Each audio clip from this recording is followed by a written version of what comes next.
안녕하세요. 바른투자 커뮤니티 멘토를 맡고 있는 이발톡톡입니다. 오늘은 시장이 좋았죠. 자, 삼성전자, SK하이닉스, 셀트리온 헬스케어.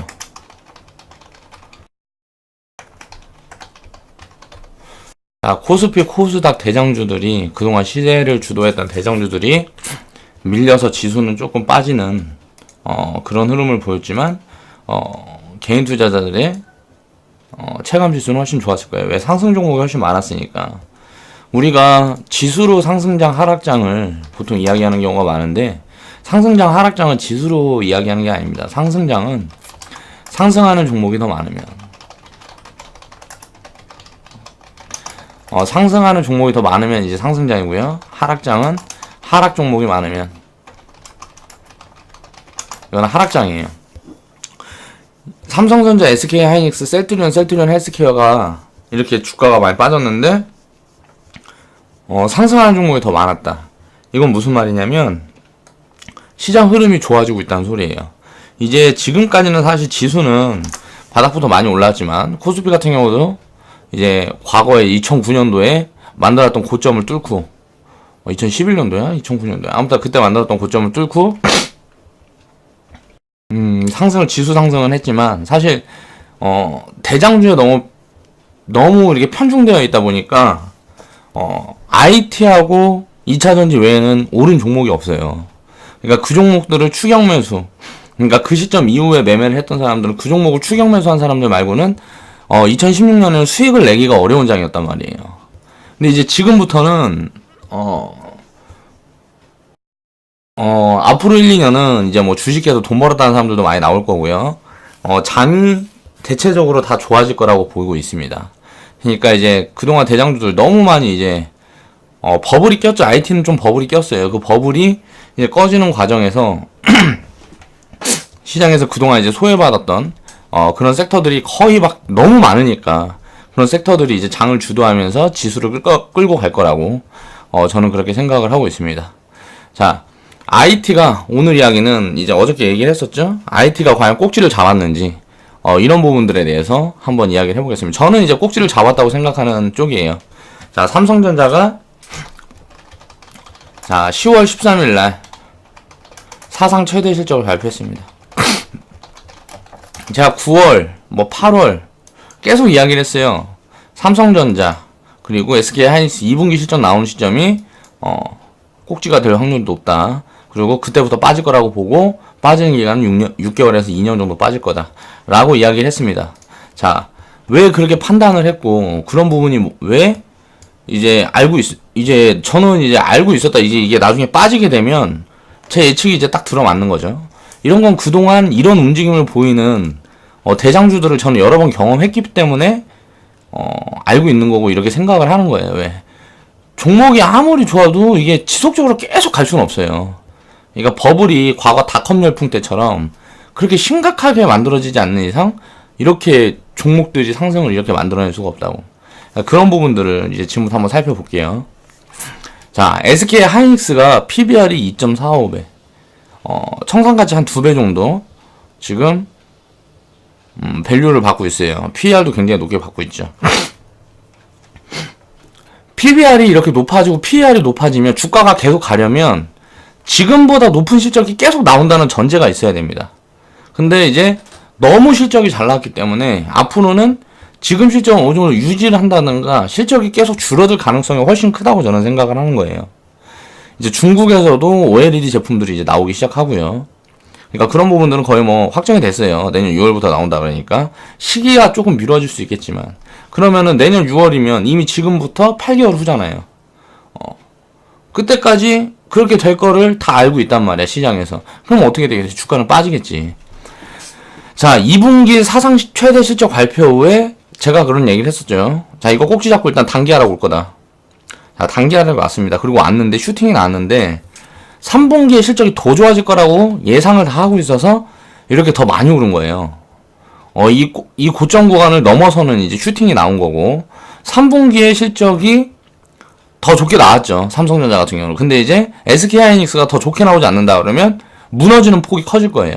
그리고 3분기 실적이 더 좋게 나와도 하락을 했다가 4분기 실적도 잘 나올 거라는 예측이 지금 있기 때문에 한번 반등 구간이 올 건데 이 고점을 넘어서지 못할 거라는 거예요. 제 생각은 그렇습니다. 9만원 구간을 넘어서지는 힘들 것 같고 어느 정도 반등이 짧게 나온 다음에 이제 하락 추세를 만들어 갈 거라고 봅니다. SK 하이닉스는 55,000원 밑으로 빠질 거라고 생각하고 있습니다. 자, 삼성전자는 180만원 빠지지 않을까 생각하고 있습니다. 제가 지금 언급했던 이런 부분들이 진짜 결국 그렇게 되는지 안 되는지는 시간이 지나보면 다 어차피 자료로 검증이 되겠죠. 제가 이야기했던 부분들은 대부분 다 맞아 들어갔어요. 지금까지. 이 가격 부분까지 정확하게 짚어낼 수는 없겠지만 거의 비슷한 흐름으로 다 간단 말이에요. 거의 이 정도 선에서 조정을 마무리하고 이 정도까지 올라갈 거다. 올라가는 건 사실 예측을 하기가 힘들어요. 어디까지 갈지. 왜? 버블이 확대되는 구간이라. 근데 내려가는 거는 이제 55,000원 밑으로 빠지게 되면 이제 저평가 구간에 접어드는 거예요. SK 하이닉스가 실적이 이렇게 나오면서 만약 그 구간을 오게 되면 PBR 1 미만으로 떨어질 거고 이제 저평가 구간에 접어드는 거란 말이야. 실적이 완전히 크게 안 좋아지지 않는 이상. 그러니까 그런 부분들 보면 예를 들어서 SK 하이닉스가 도시바 반도체 인수에 참여를 했었죠. 그리고 떨어졌잖아요. 그러니까 그 부분이 모멘텀으로 부각이 될 수 있지만 어떻게 보면 투자를 하는 거기 때문에 돈이 빠져나가요. 기업에서. 그러니까 그런 부분들이 이제 재무에 연결이 되면 이제 실적 부분에 반영이 될 거란 말이에요. 그럼 단기적으로 실적이 안 좋아 보이는 그런 부분들이 분명히 발생을 하겠죠. 그러니까 그런 부분들이 발생을 하면 그건 이제 일회소용 요인이니까 그 구간에 실적이 주가가 많이 빠졌고 많이 이탈을 한다. 만약 SK 하이닉스가 4만원 구간까지 간다. 그러면은 이제 그건 되게 매력적인 구간인 거예요. 이제 신사업에서 3N나 이런 부분을 사업 구조를 계속 가져간다고 봤을 때. 근데 지금은 굉장히 높다는 거죠. 이런 구간에서는 진입을 할 필요가 없어요. 25,000원에서 한 35,000원까지는 굉장히 매력적인 구간이었습니다. 펀더멘탈적으로. 근데 지금은 이제 매력이 없다는 거예요. SK 하이닉스는. 그럼 이제 대장이 이렇게 매력이 없어지면 어떻게 될까요? 대장 말고 그 외의 종목들은 굉장히 하락을 많이 받아요. 이제 화장품 바이오 꼭지일 때 하이닉스가 이런 자리였어요. 지금 자동차하고 통신 섹터가 이런 자리입니다. 아니, 통신 섹터는 한 요런 자리예요. 통신 섹터는 한 요런 자리고, 이제 이런 자리라고 보면 되고, 이제 주가 모습은 다른데, 변동폭이나 모습은 다른데, 이제 기업 가치 측면으로 보면 하이닉스가 이 정도 때 자리, 2016년 초, 이 정도 때 자리가 지금 이제 통신 섹터 자리라고 보면 되고요. LG 플러스도 지금 고점 뚫어놓은 상황이고, SK텔레콤도 이제 상승을 시작하려는 그런 움직임을 보이고 있기 때문에 이런 자리가 지금 이제 통신 섹터 자리고 지금 이렇게 바닥에 있는 자리가 지금 자동차 섹터 자리라고 보면 됩니다. 화장품 바이오 꼭지 있을 때가 하이닉스가 이런 자리였어요. 이 기간이 이렇게 그림으로 보면 되게 짧아 보이지만 이게 6개월, 8개월, 9개월 동안 이렇게 이 바닥에 생바닥에서만 다졌어요. 이 위에서 잡았으면 한 1년 이상 이렇게 고생을 했어야 된다는 거죠. 근데 이렇게 1년 이상 이렇게 고생을 해서 모아 같은 사람은 어떻게 됐을까요? 2년 동안 이렇게 어마어마한 상승을 경험하게 되는 거예요. 항상 이런 구간에 진입을 해서 예를 들어서 트레이딩을 뭘 하든지 이런 구간에 진입을 해서 보유하고 딱 쥐고 시간을 흘리게 되면 좋은 시절 반드시 온다. 주식은 이것만 알면 돼요. 이게 계속 반복되는 게 주식시장이에요. 세계 경제가 이런 식으로 움직여요. 그러니까 그런 부분들을 체크를 해보면 되고,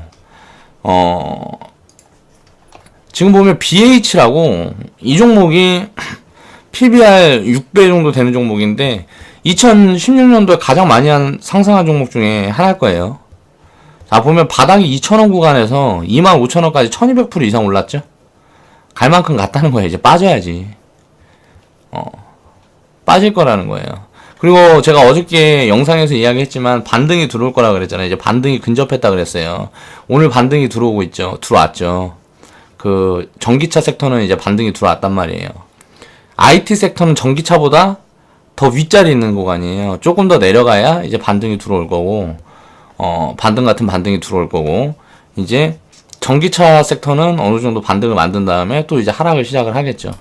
그렇게 시장에서 어떻게 보면 좀 명암이 갈렸죠. 그동안 전기차 섹터가 이제 폭락하고 여기 하락하는 대형주들은 많이 받쳐놨단 말이에요, 지수를. 그런데 이제 그 대형주들이 무너지면서 걔네들이 이제 반등이 들어오고, 그 전에는 이렇게 같이 움직였다 그러면 지금은 이제, 바꿔가면서 움직이면서 하락폭을 키우고 있는 그런 과정이라고 생각을 하시면 됩니다.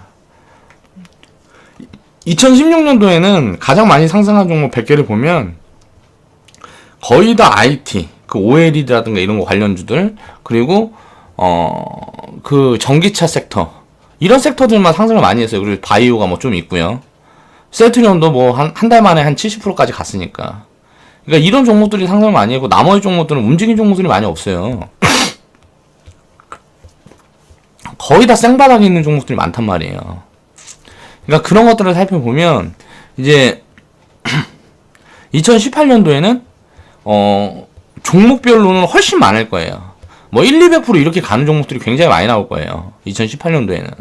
그리고 그 대신에 이제 상승 탄력은 이것보다 둔화될 수가 있겠죠. 왜? 많은 종목들이 움직이기 때문에 돈이 많이 필요하잖아요. 그러니까 막 이렇게 1200%씩 이렇게 가는 종목들은 아예 극소수겠죠. 1000% 이상씩 이렇게 가는 종목들은. 그러니까 바닥에서 뭐 이제 완전히 맥점에서 잡았다 그래도 한 2년은 들고 가야 한 1000% 이상의 수익이 가능하다는 거예요. 여기에서 샀어도 잘못되는 거고요. 여기에서 샀으면 당연히 잘못된 거고, 이 구간이 아마 마지막 포지션 잡을 수 있는 구간일 거예요. 그 윗 구간에 샀으면 전부 다 신규 진입을 했다면 다 잘못된 포지션입니다. 제가 판단했을 때는. 다시 이런 자리에 있는 종목을 사야지, 이 윗 구간에서 이렇게 추격 매수를 한다는 건 이건 꼭지가 어딜지 모르기 때문에 절대 이거는 올바른 매매가 아니에요. 올바른 매수 시점이 아니라는 거죠. 그리고 BH가 이 정도 이렇게 많이 상승을 했고, 또 미래컴퍼니라는 종목이 1년상 지금 보면은 좀 굉장히 많이 오른 종목이죠. BH, 미래컴퍼니, 그리고 YMC 다 OLED 관련주입니다. OLED 관련주들이 가장 강했단 말이에요. 이게 가장 강했으니까 빠질 때도 어때요? 가장 빨리 빠지잖아. 이제 하락을 할 때는 하락 추세로 돌아서면 가장 크게 많이 빠집니다. 이런 부분들을 인지하고 있고 알고 있어야 돼요. 어느 정도 이런 부분들을 알고 있고 또 이게 경험이 돼야 이제 이렇게 큰 추세를 만들어가는 종목이 올라타서 수익을 크게 만들어갈 수가 있는 거죠.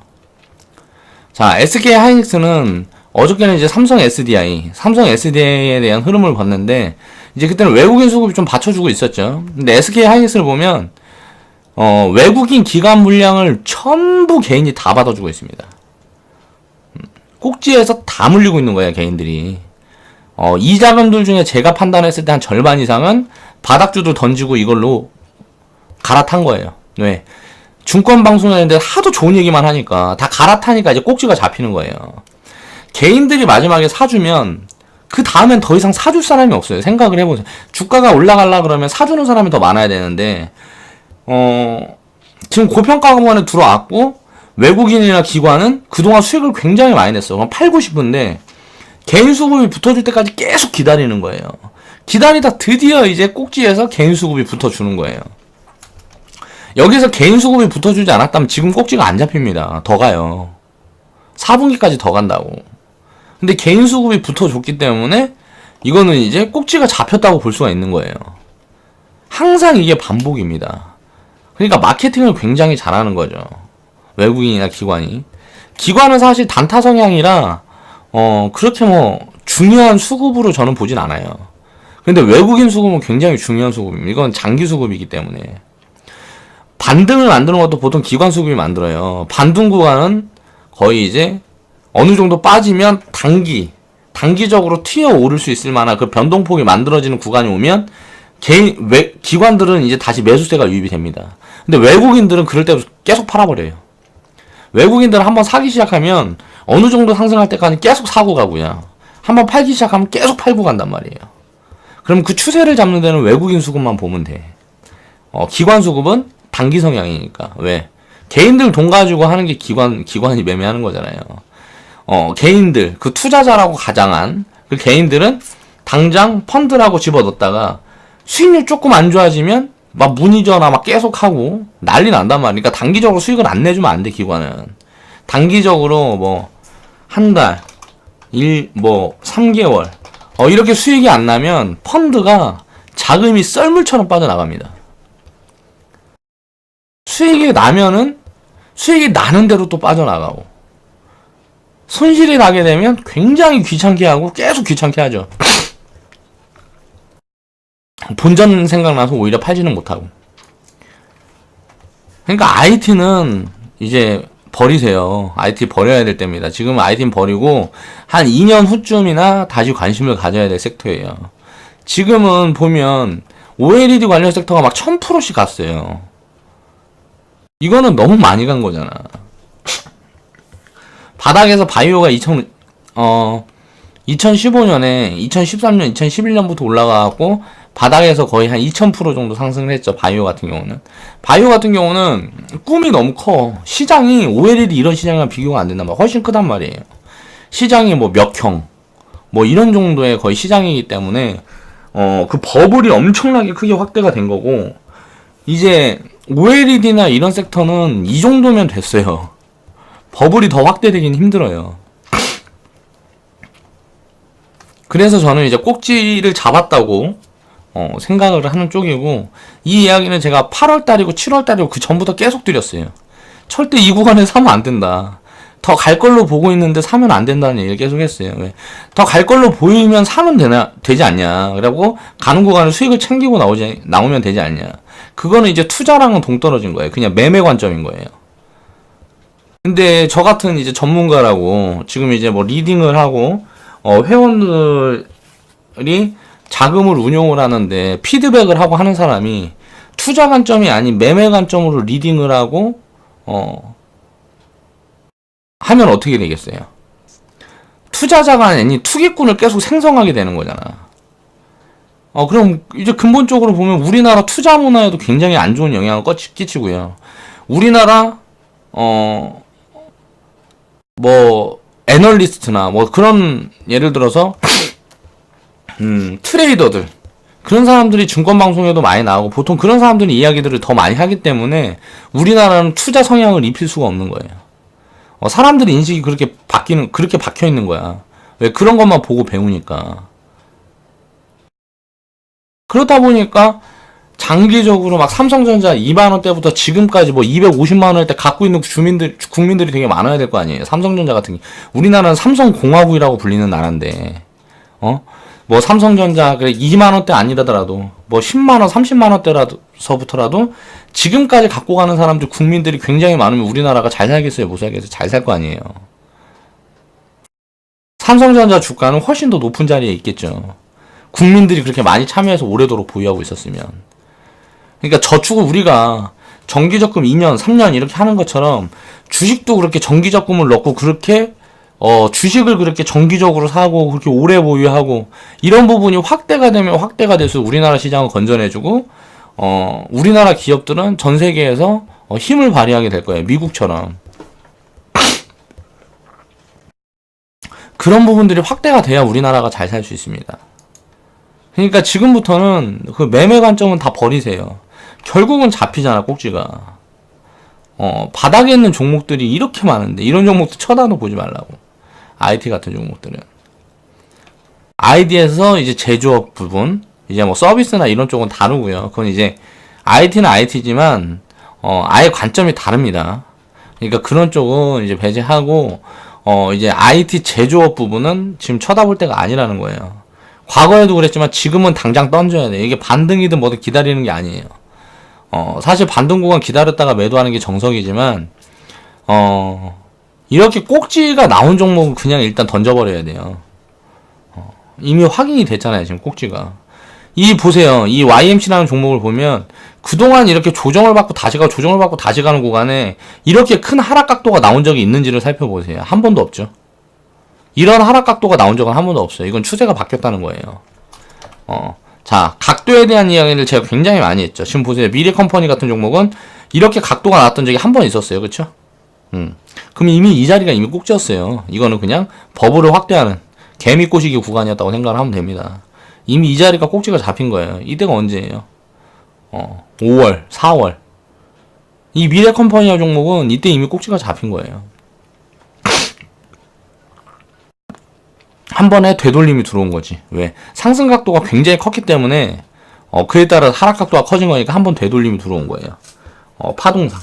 자, 이런 종목도 한 번 되돌림이 들어올 건데 전고점은 넘어가지 못할 겁니다. 왜? IT, OLED 쪽 섹터 전체가 추세가 꺾였기 때문에. 그 전에는 추세가 살아있었어요. 미래컴퍼니하고 YMC하고 흐름이 달리됐었죠. 5개월 전 보면 YMC 같은 경우는 이렇게 완만하게 이렇게 만들어가면서 상승을 지속했던 거고, 미래컴퍼니 같은 경우는 그냥 솟아버렸어요. 그러니까 눌렸다 간 거고. 이런 파동에 대한 부분을 이해를 해야 됩니다. 이 바닥부터 만약에 보유하고 있던 사람들이 여기서 계속 챙겨왔다면, 이 위에서 챙긴 비중은 밑에서 다시 받을 수 있어요. 이거는 내가 매매 자신 있고 하면 받을 수 있는 부분이에요. 근데 이 자리에 신규 진입을 하는 건 말도 안 되는 거죠. 수익을 이만큼 챙겨놓은 사람이 누려야 될 구간이에요. 이런 구간은. 내가 여기에서 반등을 할 확률이 훨씬 높고 매매를 손절 잡아놓고 대응을 하겠다 해도 하면 안 된다는 겁니다. 저는 절대 단타 매매는 개인들은 절대 하면 안 된다고 생각해요. 상위 1%, 사실 상위 1%에 들어가 있는 사람들도 그렇게 매매를 그 정도 잘할 정도면 장기적으로 물량 모으는 데는 최고예요. 근데 물량을 모으는 게 아니고 시세 나는 것만 따라다닌단 말이에요. 왜? 그런 그림을 볼 줄 아니까. 시세가 이렇게 예를 들어서 미래컴퍼니 이런 매매를 잘하는 사람은 이렇게 눌렸다 튀는 구간, 이런 구간만 계속 찾아다녀요. 그러면은 이 종목은 한 번 만들어줬어. 이런 자리를. 근데 전체 2,000개 종목 중에서 이런 자리를 만들어주는 종목은 매일 있겠죠. 이런 자리만 계속 찾아가니까 계속 단기 시세만 쫓아다닌단 말이에요. 그러다 이제 확률적으로 무너지는 경우들이 많이 나온단 말이에요. 나오는 장이 있어요.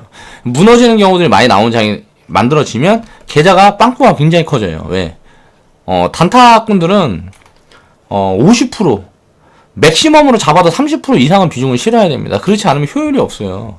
왜? 확률적으로 매매를 하는 거기 때문에. 보세요. 바닥에서 1200% 올라간 이런 종목들을 사고 싶어. 거의 다 고평가인데? 이게 1200% 올라왔는데 저평가라면 얘기가 달라요. 근데 고평가잖아. PBR만 고평가가 아니고 자산 규모를 보면 야 이거 올라도 너무 많이 오른 거야. 근데 어때요? 여기서 한 50% 70% 조금 빠지면 야 다시 저평가 구간에 들어서겠는데 하는 종목들이 있겠죠. 하이닉스 같은 거 5만원 밑으로 많이 내려온다 그러면 이건 저평가 무조건 들어가요. 하이닉스는. 그럼 그런 자리에서부터 이제 다시 매집을 들어가야지. 그런 자리에 오자마자 들어가는 게 아니고 그런 자리에 오고도 한 3개월에서 6개월은 있다가부터 들어가는 게 맞아요. 원래는. 근데 저 같은 경우는 그런 자리에 오면 그냥 바로 일단 진입을 합니다. 왜? 매매를 하기 위해서. 이제 더 이상 빠지면 무조건 매력적인 구간이야. 지금은 빠져도 매력적인 구간이 아니에요. 그러니까 많이 빠져야 된다고. 근데 만약에 4만원 구간에 왔다. 거기서 2만원이 가든지 간에 만원이 가든지 3만원이 가든지 일단 빠지면 무조건 매력적인 구간이야. 이거는 거의 맞아 있는 구간이라고 생각을 하는 거죠. 그러면 그런 구간의 비중을 확대한, 그런 거 제가 짚어드린 게 이제, 요즘 이제 자동차 이제 얘기하고 있잖아요. 전 자동차 언제부터 얘기했어요? 이제 3월달, 4월달부터 얘기했다고. 자동차. 지금 내려오는 구간에 계속 비중 확대를 했다면 어떻게 되겠어요? 이제 올라가는 구간에, 이제 이거는, IT는 이제 올라가다 꺾이는 거고, 자동차 섹터는 계속 내려오다가 이제 머리를 들라고 아직 들지도 않았어요, 머리. 이제 들기 시작하면 이제 움직이겠죠.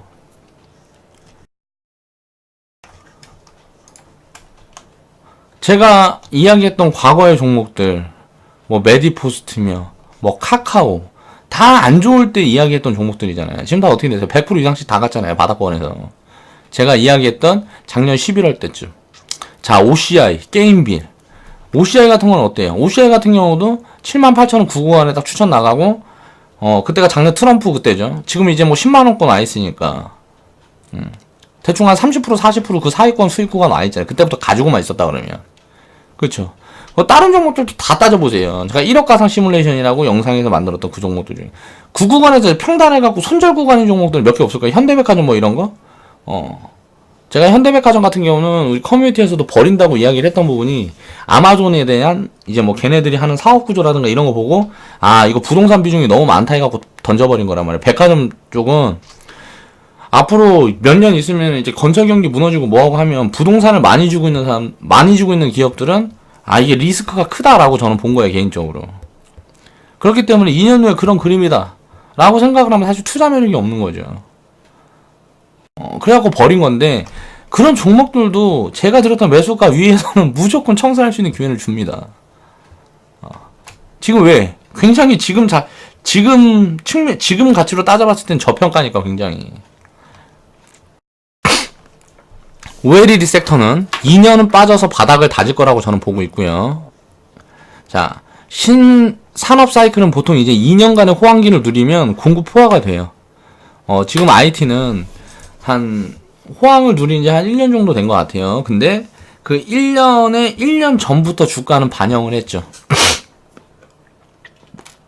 지금부터 호황을 내년까지 누린다 그래도 이미 끝난 거예요, 시세는. 그 호황을 내년까지 누린다 그러면 여기서 박스권을 그리면서 올라가지 못할 거라는 거야, 주가는. 그리고 나서 시장이 꺾이면 내려갈 거고, 만약 박스권을 그린다 그러면, 지금 자리에서 9만원권에서 만약 박스권을 그린다 그러면, 이제 진입시점은 굉장히 더 오래 기다려야 될 거고, 만약 여기서 무너져 버리면은 이제 진입시점이 빨리 오는 거예요. 근데 저는 이제 무너질 거라는 쪽에, 무너질 거라고 지금 보고 있는 거고요. 개인적으로 이제 중기 사이클을 2년 정도 보는 이유는 1년 정도 호황을 누리면 이제 전 세계 각국 기업들이 투자 확대에 나서요. 야, SK 하이닉스가 그 OLED 그 D램 가격 상승하면서 떼돈 벌었대더라. 우리도 얼른 이런 사업 하자. 이런다고 다 기업들도. 그리고 나서 그 기업들이 이제 설비하고 투자하고 해갖고 물량 쏟아낼 때 좀 어때요? 그럼 공급이 포화된다고. 그 기간이 지금 기술력들이 굉장히 올라와 있어서 1년이 안 걸려요. 중국도 내년 말, 내후년, 뭐 초부터나 이제 뭐 제품 생산에 들어갈 거다. 라는 뭐 보통 그런 이야기들이 많았는데, 기술력들이 굉장히 많이 올라와 있는 거야. 중국 기술력들이. 막 중국에 진출해 있는 한국 기업들이라든가 외국 기업들 있잖아요. 그쪽에서 이제 기술 유출이 많이 되는 거지. 그러다 보니까 그런 기술 가지고 굉장히 빨리 올라온 거예요. 그러면서 이제 내년부터 이제 중국에서 이제 쏟아내기 시작하면 일단 단가 경쟁이 힘들다고. 인건비 같은 부분이라든가 뭐 여러 가지 측면에서. 그리고 OLED 이런 쪽을 중국은 인구를 굉장히 많이 갖고 있기 때문에 내수 시장이 굉장히 커요. 그러니까 자체 내에서 돌리는 것도 자국 기업이 돌리게 되면 그 기업들이 돈을 많이 벌겠죠. OLED 투자를 하려고 그러면 일본 반도체 기업 지금 중국 반도체 기업 중에 OLED 투자를 굉장히 크게 들어가고 있는 그런 기업이 해야 돼요. 이제 한국 기업은 끝났어. OLED 쪽은. 이게 뭐 영원히 끝난 게 아니고, 이 OLED라는 것도 이제 나중에 구불이고 뭐하고 이런 기술이 계속 발전이 될 거 아니에요. 그 상황마다의 사이클이 계속 올 거라는 거죠. 이 반도체 사이클은 계속 올 거예요, 계속. 앞으로 10년, 20년 동안. 근데 그 구간에 한 2년 정도에서 이렇게 텀을 올랐다 내렸다 이렇게 만들어 갈 거라. 그 오름폭이 예를 들어서 몇백 프로면 내림폭은 무조건 50%, 70% 나온다고 봐야 됩니다. 30% 이렇게 나오고 다시 반등을 이제 크게 들어온다 그러면 그건 이제 박스권을 만들겠다는 소리고, 50%, 70% 빠진다 그러면 바닥을 치고 이제 저평가 만들어 갖고 한 번에 이제 올리겠다는 소리고. 이런 부분들을 우리가 판단을 하면 되고, 그 구간에서 만약에 기술력이 처지고 기업이 이제 더 이상 경쟁력이 없으면 그런 기업은 망하겠죠. 그럼 망하는 기업들은 걸러내고 이제 경쟁력을 갖추고 살아남는 기업들을 발굴을 해서 우리는 싼 구간에 투자를 하는 게 진짜라는 거예요. 자, SK 하이닉스가 망하겠어요? 사실 저는 망하진 않을 거라고 봅니다. 그냥 망하기가 힘들죠. 망할 위기가 있었잖아요, SK 하이닉스가. 하이닉스가 망할 위기에 SK가 집어삼킨 거예요. SK가 얼마나 투자를 잘하는 기업인지를 보세요. OCI에서 머트리얼즈 팔 때 SK가 공짜로 집어먹어갖고 떼돈 벌었죠. 하이닉스 이게 예를 들어 돈이 없어갖고 얘네가 삐질삐질대고 힘들어하니까 알았어, 내가 니네 사줄게 하고 SK에서 집어먹은 다음에 노다지 캐버리는 거잖아요, 지금. SK 사가지고 그 산 자금의 몇 배를 벌었다고, 지금. SK는. 하이닉스를. 그 하이닉스가 국민주라고 불리던 10년 전, 뭐 이럴 때, 주가가 무슨 뭐 움직이지 못했어요. 제가 알기로는 5,000원에서 3만원 왔다 갔다 했던 것 같은데, 그 구간에서 이제 움직이지 못하고 계속 이렇게 힘들어하고 경영 정상화 하면서 하다가 부도 위기 나고 막 이게 힘들어지니까 SK에서 집어 먹어버렸잖아. 매각했을 때. SK가 해안이 있는 거죠. 이런 대기업들이 그냥 만들어지는 게 아니라고.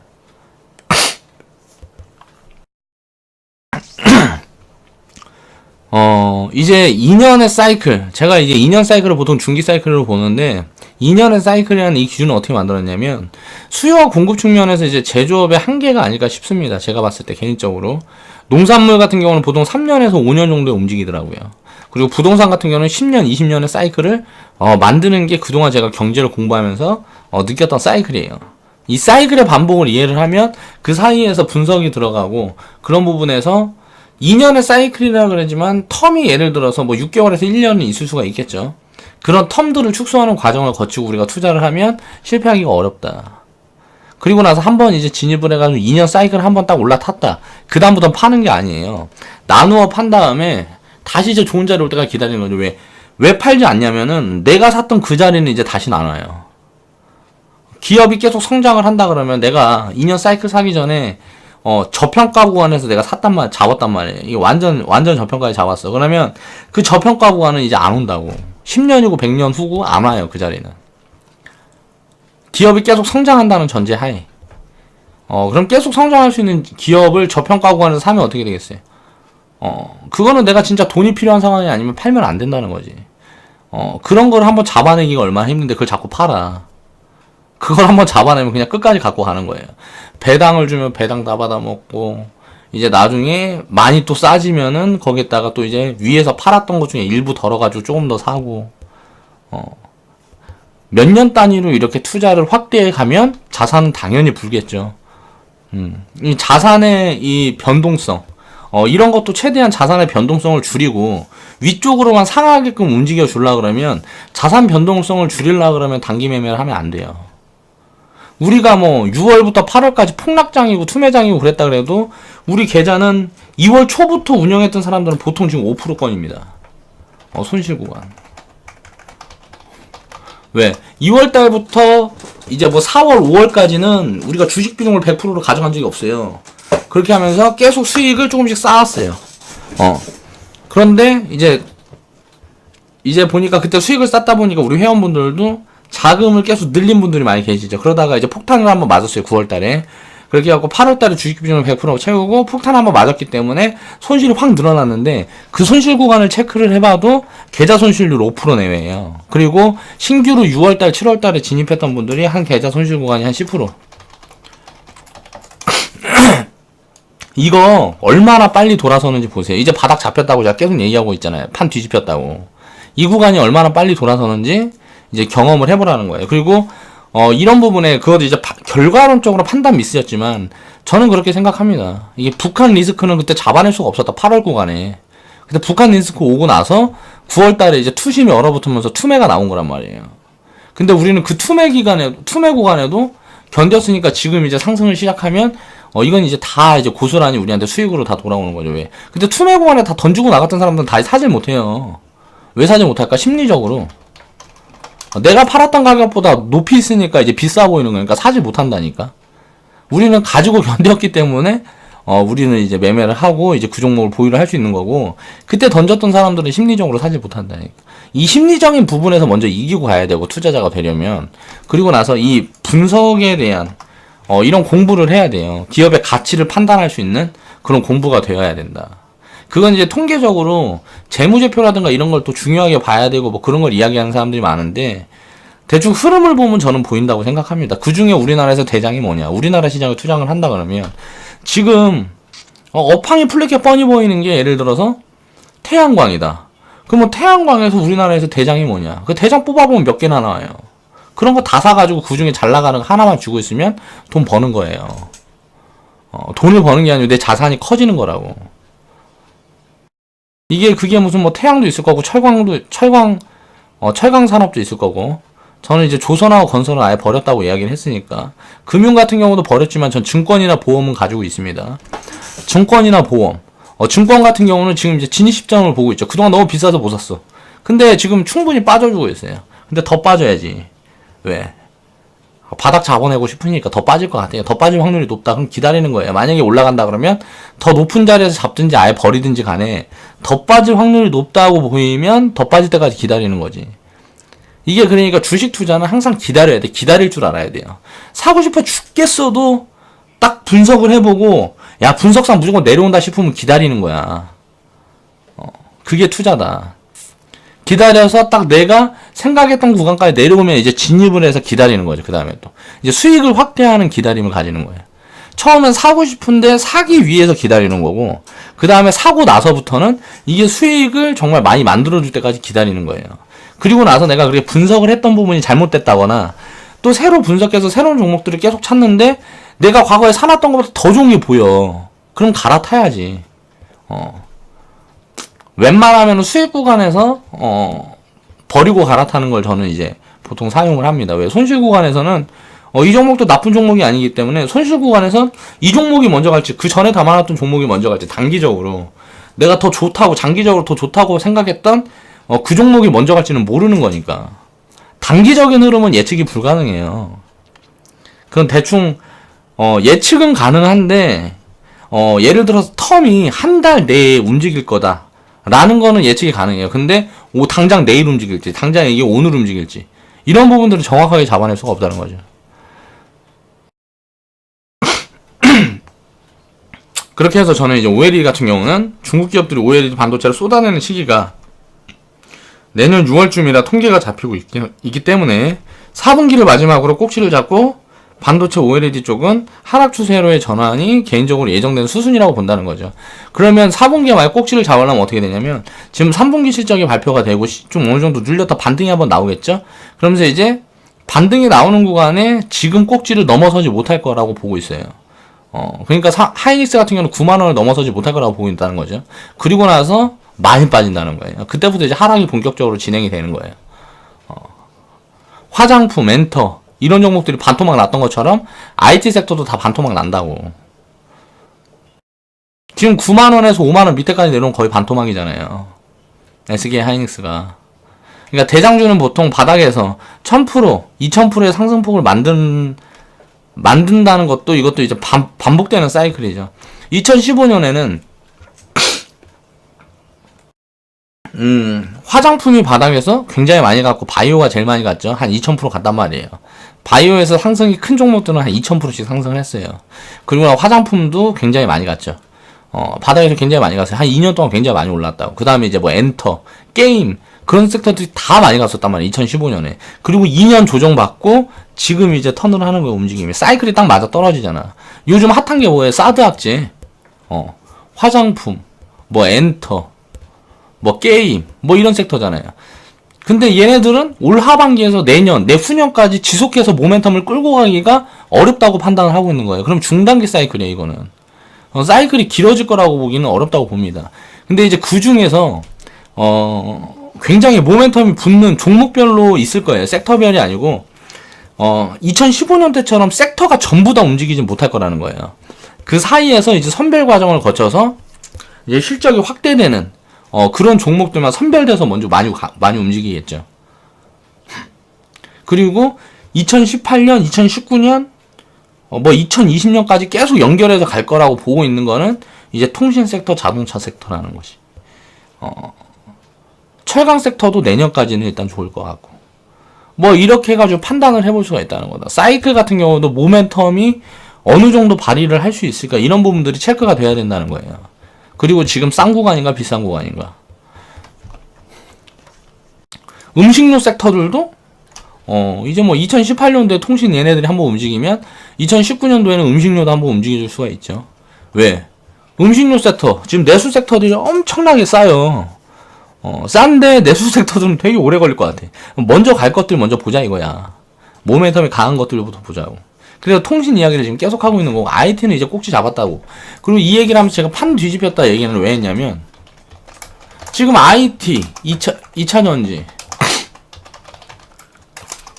얘네들이 고점 잡고 움직이는 게 뭐예요? 제가 계속 얘기해왔던 자동차, 통신이 움직이고 있잖아요. 얘네들이 바닥에서 움직이고 있는데, 여기서 이제 올랐다 내렸다는 하겠죠. 이렇게 움직이면 변동폭을 주다가, 한번 이제 상승 추세 잡아버리면 이제 그다음부터는 살 자리 안 준다고. SK 하이닉스 이런 자리처럼 만들어 버린다고. 안 내려와요. 한번 이제 움직이기 시작하면 지금 이런 자리니까 이게 왔다 갔다 움직이고 있는 거지.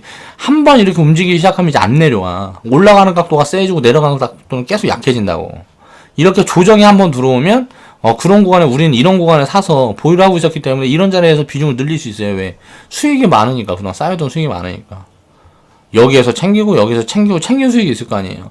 여기에서 챙긴 수익은 여기서 들어가면 어때요? 비싼 구간에 챙기고 밑에 다시 샀으니까 가능한 거잖아. 그리고 이 구간에 챙겼으면 이 자리에 다시 살 수 있겠죠. 이 구간에 챙겼으면. 이 구간에 못 챙겼어. 그럼 이런 자리에는 다시 사는 게 아닌 거예요. 이제 그냥 갈 때까지 냅두는 거지. 그리고 이 윗자리에서 갭을 벌렸을 때 만약에 내가 팔았다. 그럼 이 밑에 자리까지 왔을 때는 다시 살 수 있는 거지. 이 자리도 마찬가지인 거고. 이렇게 내려왔다 그러면 이 자리에서도 반등 구간을 먹으려고 들어갈 수 있다는 거예요. 여기서부터 보유했다 그러면. 왜? 수백 프로 수익이 났으니까. 미래컴퍼니도 마찬가지인 거고. 여 자리에서부터 보유했다 그러면 요 구간에서 팔았으면 이 자리에 다시 살 수 있잖아요. 왜?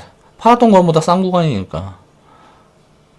그리고 이 자리에서 비중을 좀 덜었으면 그 비중 덜어놓은 거 이 자리에 다시 담을 수 있잖아. 근데 신규 진입을 하면 안 된다는 거지. 신규 진입하고 가진 자의 영역은 다르다는 거예요. 그런 부분들 항상 인지를 해야 된다.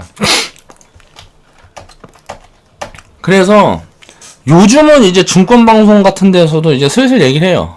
IT에 대한 불안 요인을 얘기를 한단 말이에요. 되게 웃기지 않아요? 한 달 전까지만 해도 IT 영원할 거다라면서 떠들던 사람들이 한 달 지나니까 이제 IT 끝났다 이야기를 한다고. 이게 뭐야 도대체? 그 사람들은 도대체 어떤 생각으로 분석을 하는 거예요? 난 이해를 할 수가 없다는 거지. 그러니까 우리나라 애널리스트들이 좀 그러지 않았으면 좋겠어요. 따라잡는 매매를 자꾸 조장하지 않고 내가 실력이 있으면 나 혼자 해먹으면 되잖아. 기본도 안 된 사람한테, 초등학생한테 우리가 어른들의 사랑을 이야기한다고 생각을 해보세요. 쉽게 얘기를 해서 초등학생들한테 어른들의 사랑을 이야기하고 자연을 이야기를 해. 공감이 많이 되겠어요? 서울에서 사는 애들한테 곤충들 이런 거 이야기하면서 보이지도 않는데 그런 걸 막 얘기한다고 관심이 있겠냐고. 똑같은 거예요. 똑같은 거. 전문가도 그 기준을 잡아줄 줄 알아야 된다고 생각합니다. 저는 절대 우리 회원분들한테 내 기준에서 이야기하지 않아요. 그리고 내가 맞다고도 이야기를 하지 않아요. 예측을 하지만 항상 확률적으로 이렇게 짚어요. 이건 한 70% 확률쯤으로 보인다. 이건 80% 확률쯤으로 보인다. 90% 이야기하는 건 저는 이제 확신한다는 소리다. 그리고 80%도 거의 이제 이거는 확신을 한다는 소리고 80% 이상부터는 무조건 확신을 한다는 소리고 70%부터는 이제 그만큼 이 리스크를 감내를 하면서 지금은 그래도 투자를 해야 될 적기라고 보이는 거다. 예를 들어 그런 식으로 하고 포지션 잡을 때도 그런 이야기들을 많이 하고요. 보통 보면 매도를 하면 매도하는 이유, 매수하면 매수하는 이유 이런 부분들도 다 짚어서 공부를 시켜드리고 있단 말이에요. 그런 다음에 이제 회원분들 어느 정도 역량이 올라오면 점점 거기에 맞춰가지고 이야기를 해야 되는 거예요. 근데 어때요? 보통 보면 전문가 방송 같은 데 들어가면 왜 사는지도 모르고 왜 파는지도 모르고 무슨 로봇이에요 뭐예요. 그냥 따라가지고 지금 매수해서 손절 얼마 잡고 얼마 이익절 하세요. 이런 식의 리딩만 한단 말이에요. 그럼 도대체 말이 안 되는 거지, 그건. 전 제가 생각했을 땐 그거는 투자 공부도 아니고 투자도 아니고 뭣도 아니라고 생각합니다. 그냥 매매예요. 투기죠. 그렇게 접근을 하니까 주식시장에 대한 온 국민들의 인식이 거지 같은 거예요. 이거는 서민들은 무조건 해야 되는 겁니다. 주식 투자라는 거는. 부자들은 사실 내가 좀 먹고 살만하고 벌고 뭐하고 하면 이런 거 하지 않아도 돼요. 왜? 기회가 많이 열려있으니까 돈 벌 기회들이. 근데 부자들이 다 이런 걸 하고 있잖아요. 그리고 서민들은 쳐다도 안 봐요. 왜? 모르니까, 무서우니까. 해본 적이 없으니까. 그리고 여기저기에서 이제 금리에 대한 이야기 많이 하고 뭐하고 맨날 걱정만 하면서 살아요. 내 인건비에서만 다 생각을 하고 있는 거지. 3년 후에도 똑같고 5년 후에도 내 인건비는 똑같아. 여기서 올라가 봐야 물가를 못 따라잡아. 인건비가 상승폭이 물가를 거의 대부분이 못 따라잡는단 말이에요. 그러면 이게 점점 일은 열심히 하고 뒤지게 일하는데 점점 가난해져. 그러니까 상대적으로 가난해진다는 거예요. 먹고 사는 거야 나아지겠죠. 세상이 발전을 하면 당연히 먹고 사는 거는 가난해질 텐데 그 빈부격차가 심해지면 그 양극화 때문에 힘들어진다는 거지, 사람들이. 왜? 잘 사는 사람들 보니까 너무 좀 심해. 나랑의 그 삶의 질이 너무 크다고. 차이가 난다고. 근데 나도 그렇게 살고 싶은데, 나는 왜, 우리 부모는 왜 이럴까? 우리 부모는 왜 나한테 저런 환경을 제공해주지 못할까? 부모 탓부터 시작해서, 이제 나라 탓하기 시작하죠.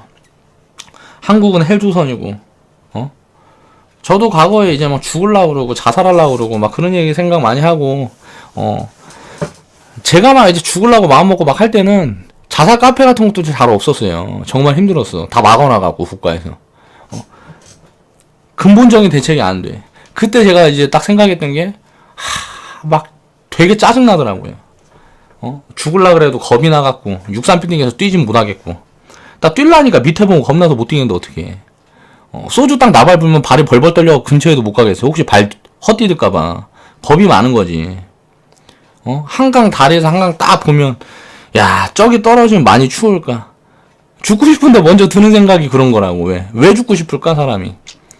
세상에 너무 지쳐서 그래요. 더 이상 이제 비전도 보이지 않고 미래도 보이지 않는 거 같고, 내가 지금 힘든 상황이면 이걸 이겨나갈 자신이 없는 거야. 그러니까 여기서 회피하고 싶은 거지. 그걸 책임질 줄 알아야 되는데 약한 거죠. 그러니까 저도 그때 찐따였고, 지금 이제 뭐 자살 생각하고 내가 되게 힘들다 이런 생각을 하는 사람들은 굉장히 찌질한 사람들이에요. 모질한 사람들이지. 저도 그 당시에 굉장히 모질했다는 거고. 지금도 마찬가지예요. 이제 사람이, 저는 대한민국에 있는 사람들은 대부분 다 우울증을 가지고 있다고 생각을 합니다. 왜? 서민들이 빈부격차가 너무 크다 보니까 세상에 화가 많이 나 있어. 근데 그런 부분들은 고민을 자꾸 해보고 자기 스스로 생각을 해보고 하면 모든 게 다 내 책임이라는 걸 알게 됩니다. 그럼 이겨내야죠. 왜? 내가 여기서 포기하면 내가 그동안 실수했던 사람들, 또 우리 부모들, 그리고 내가 사랑하는 모든 사람들이 받을 상처를 생각을 해야 된다는 거예요. 그러니까 항상 죽는 거는 이게 자연적으로 죽어야지 내가 내 목숨을 가지고 장난을 치면 안 된다는 거죠. 전 지금 그렇게 생각을 하고 있어요. 내가 어떤 상황에 지금 다시 처하게 된다 그래도 무조건 견뎌내려고 노력을 할 거라고 생각을 하고 있어요. 내가 아무리 힘들고 내가 아무리 우울하다 그래도 그런 결정은 내가 스스로 하면 안 되는 거니까. 그러니까 그런 부분들에 대한 근본적인 노력이 국가에서도 돼야 되고 우리 서민들 스스로도 돼야 돼요. 그러니까 서민들은 절대 투기 성향이 짙은 그런 상품들은 쳐다보면 안 되고 우리가 저축을 꾸준히 해서 부자가 될 수 있는 길을 찾아야 되는데 서민들이 부자가 될 수 있는 길은 사실 잘 없어요. 주식 투자 당장 10,000원부터 시작하라는 거죠. 왜? 그 경험이 중요하니까. 이게 제가 뭐 10,000원부터 시작하라 그러면 덧글로 그때 보니까 막 글들이 되게 많았어요. 막 욕하는 글들부터 해서 뭐 별로 그 사람들이 왜 그런 소리를 하고 다니까? 왜? 나는 주식이라는 거 해갖고 손해도 많이 보고 세상에 화가 많이 나 있어. 근데 얘가 되도 않는 소리 하는 것 같으니까 일단 까고 보는 거지. 그 사람 심리 상태가 많이 힘들어서 그래요. 그린 거고 이제 예를 들어서 10,000원 갖고 내가 주식 투자를 시작했는데 이거 갖고 1,000,000원 벌겠다, 100만, 뭐 1억 벌겠다 이런 생각을 하진 않을 거 아니에요. 이 돈이 프로테이지가 불어나는 걸 보고 그런 부분에 대해서 분석을 하고 계산을 해서 내 자산이 차곡차곡 쌓였을 때 그 복리 효과를 계산하고 하다 보면 비전이 보인단 말이야. 그래서 투자를 하기 위해서는 항상 실행을 하고 먼저 시도를 해야 되는데 내가 무섭잖아요. 주식 투자에 대한 두려움이 있고 뭐하고 하면 정석으로 공부를 많이 하고 배워서 10,000원, 100,000원부터 시작을 해보는 거예요. 그리고 자산을 조금씩 키워가는 것도 해보고 그 다음에 손해도 봐보고 단기적으로 장기적으로 손해보라는 게 아니고 시장이 무너지고 안 좋아지고 하면 지금 당장은 이제 손실을 볼 수가 있겠죠. 그 손실을 견디는 부분도 경험을 해보고 나중에 수익이 커졌을 때 그 자산을 배분하는 것도 공부를 해야 되고 그런 모든 부분들이 다 투자라는 거야. 인생 자체가 투자야. 그리고 투기적인 요소가 조금도 섞여있지 않은 건 세상에 존재하지 않습니다. 내가 직장 다니는 거 자체도 투기예요. 그런 관점으로 보자 그러면 내가 지금 학교 다니는 거 엄청난 투기입니다. 그거 대안이 없으니까 그냥 다니는 거지. 내가 초등학교, 중학교, 고등학교 그 다니면서 학비가 들어가고 생활비가 들어가고 뭐가 들어가고 하잖아요. 그럼 거기에서 우리가 얻어갈 수 있는 거는 인맥, 뭐 친구들이라든가 이제 추억거리 그걸 위해서 투자를 하는 거죠. 근데 저는 이제 거기에서 이제 공부를 해서 거기에서 했던 걸로 이제 대학을 가고 그런 부분에 대한 투자는 굉장히 잘못됐다고 생각하는 쪽입니다. 앞으로는 시대가 변하고 있으니까. 그럼 그런 거를 어떻게 우리가 맞춰나갈 수 있을지를 고민을 해야 돼요. 인생이라는 거는 고민을 계속하고 가야 되는 거예요.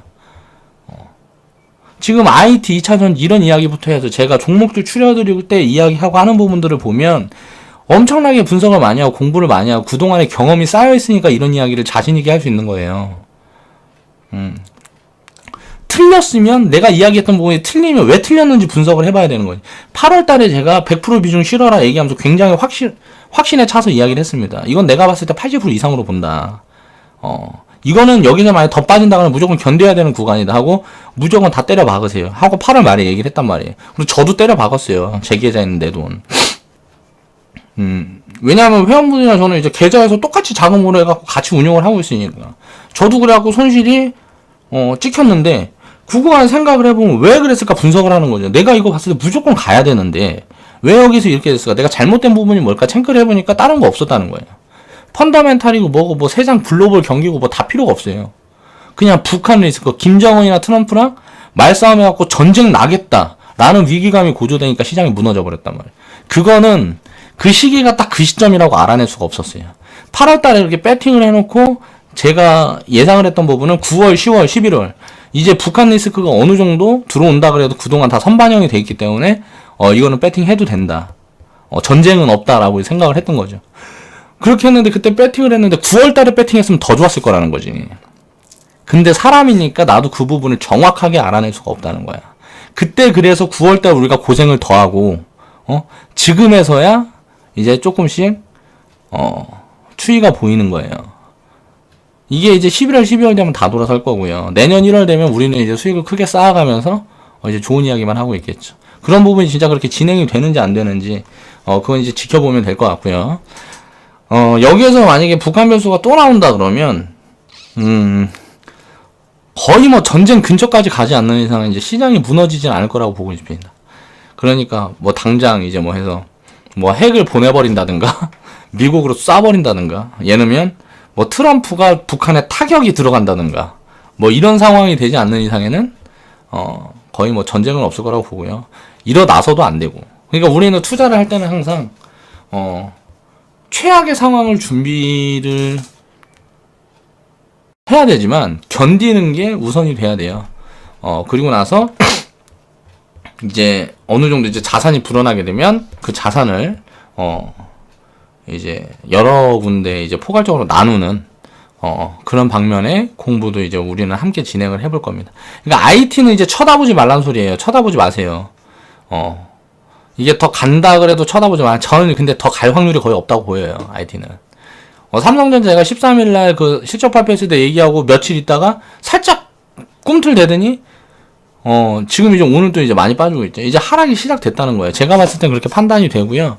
이제 그동안 고생했던 개인 투자자들, 이 영상 보고 있는데 어디 종목에 물려있고 뭐하고 한 종 있으면, 비중이 너무 과다하고, 만약 손실폭이 만약 50% 뭐 이렇게 된다.